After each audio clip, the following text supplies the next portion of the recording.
What if the habit you call harmless is the very thing draining your strength, dulling your mind, and softening your will?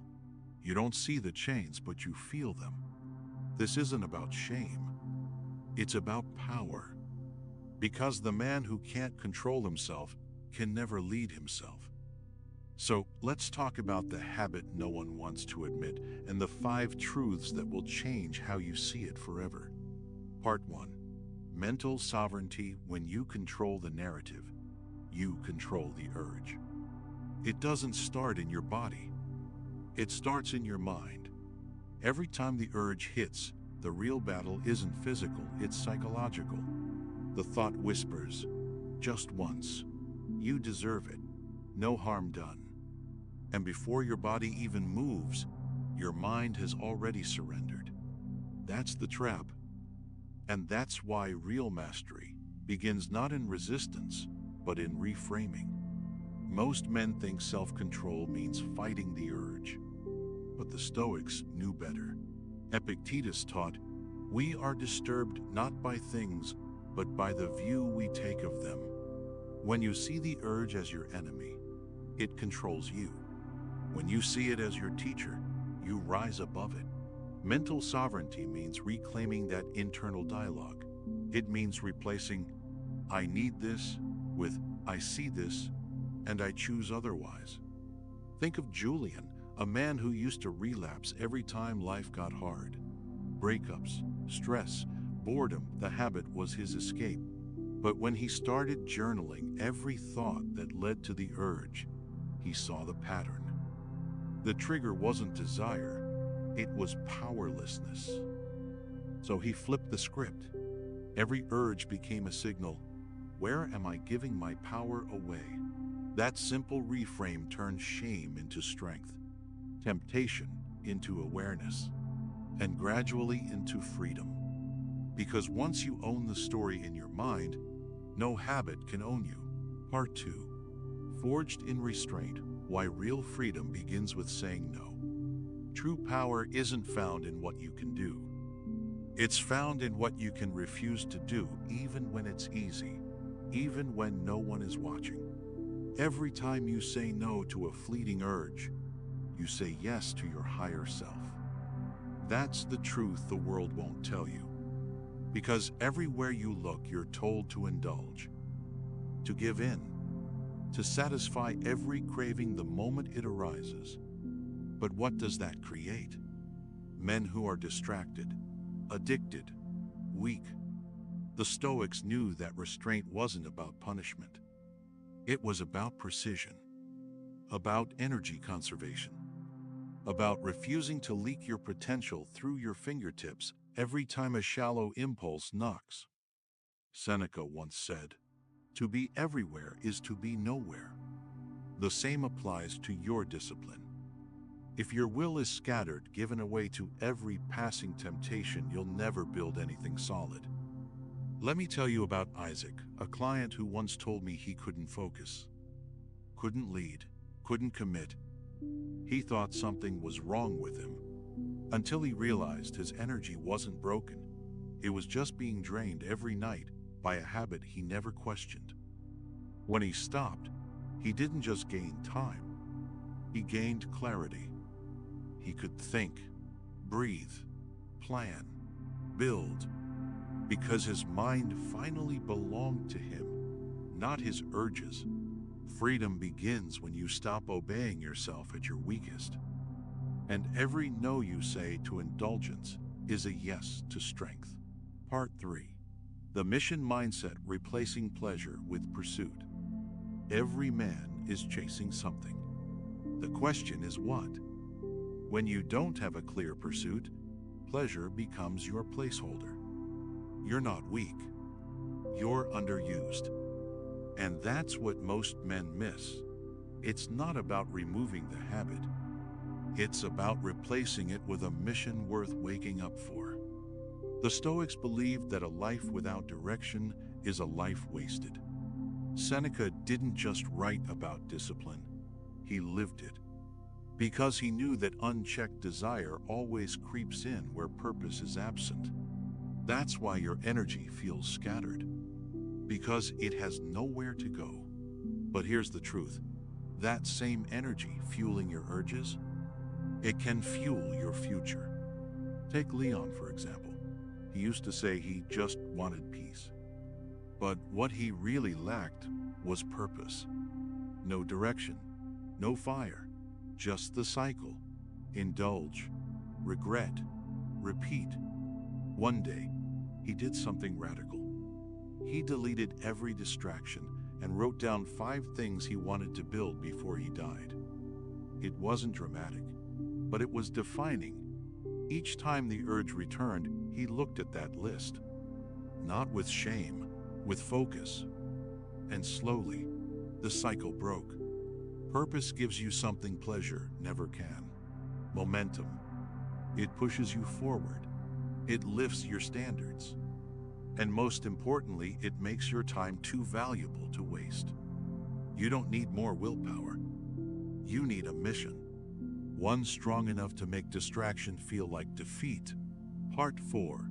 The power shift turning urges into unstoppable drive.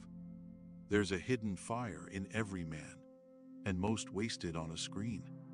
The urge to release is natural, but what you do with it determines your destiny. That's the power shift. Because what if the energy you've been spending in secrecy was actually your fuel for greatness? The Stoics didn't use words like sexual transmutation, but they lived it. They believed in redirecting desire toward creation, not consumption. Marcus Aurelius led an empire with discipline forged from restraint. Epictetus taught that mastery begins when you stop serving your impulses like a slave. Modern science now echoes what they already knew. Your sexual energy is potent. It's physical. It's neurological. And when suppressed without purpose, it turns against you in frustration, in shame, in fatigue. But when it's channeled, it becomes momentum. Think of it like a river. Uncontained, it floods. But when directed, it powers entire cities. That's the lesson Jackson learned.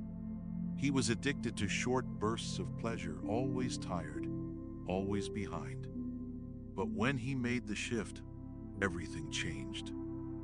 He gave himself a 90-day challenge. No escapes, just discipline. The first 2 weeks were hell, but then clarity came. His workouts exploded. His business grew. Women started noticing not because he chased, but because he stopped leaking energy. He didn't quit the urge. He converted it. And that's your challenge. Stop numbing your fire. Start using it to light up your mission. Every time you hold the line, you add fuel to your purpose. Every moment of self-control sharpens your edge. Because the strongest men don't waste energy proving themselves. They become the proof. Part 5. The hidden cost when guilt becomes your cage. No one tells you how heavy it feels afterward. Not the act itself, but the silence that follows. That emptiness. That invisible fog of guilt that clings to your chest like a weight you can't name. It's not just about morality or shame. It's about the quiet moment when you realize you've betrayed your own standard.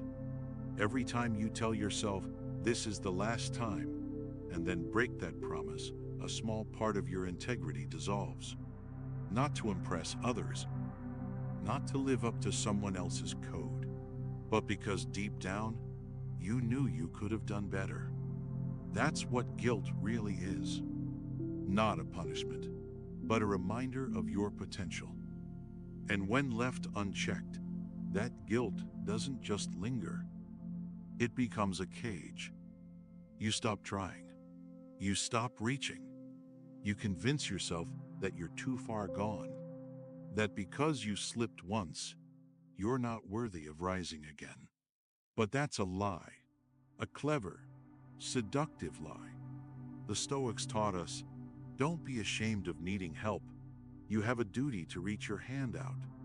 That help isn't always from others sometimes. It's from your future self. the one who remembers that discipline is a practice, not a destination. You are not your worst moment. You are not the sum of your slip-ups. You're the man who chooses right now to step back into alignment, because guilt is not the end. It's the invitation to begin again. Final reflections and your 7-day discipline reboot.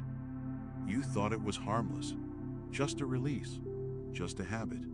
But now you see it for what it really is, a quiet thief. Not just stealing your energy, but your edge, your fire, your sense of purpose. The men who master themselves don't wait for the world to hand them power, they reclaim it from within. And that starts with one decision. No more surrendering to short-term pleasure. This isn't about guilt, it's about greatness. Because the real you, the disciplined, driven, focused version, has been waiting behind every excuse you've ever made. If this message hit home, don't just watch and scroll. Subscribe. Share it with a brother who's still stuck in the loop. And most importantly, begin. For the next 7 days, commit to this. No giving in to the habit. No escaping into fantasy. No making excuses. Each day, do one thing that pushes you forward. Lift, build, read, reflect, meditate, lead, create. Turn discomfort into fuel. Turn silence into strength. And turn your days into a legacy. Now, a question for you.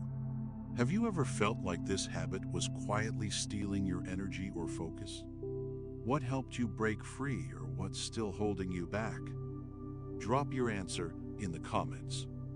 This channel isn't here to judge, it's here to rebuild. Together. This is Petals of Stoicism, where modern men unlearn weakness and relearn power. And you are just getting started.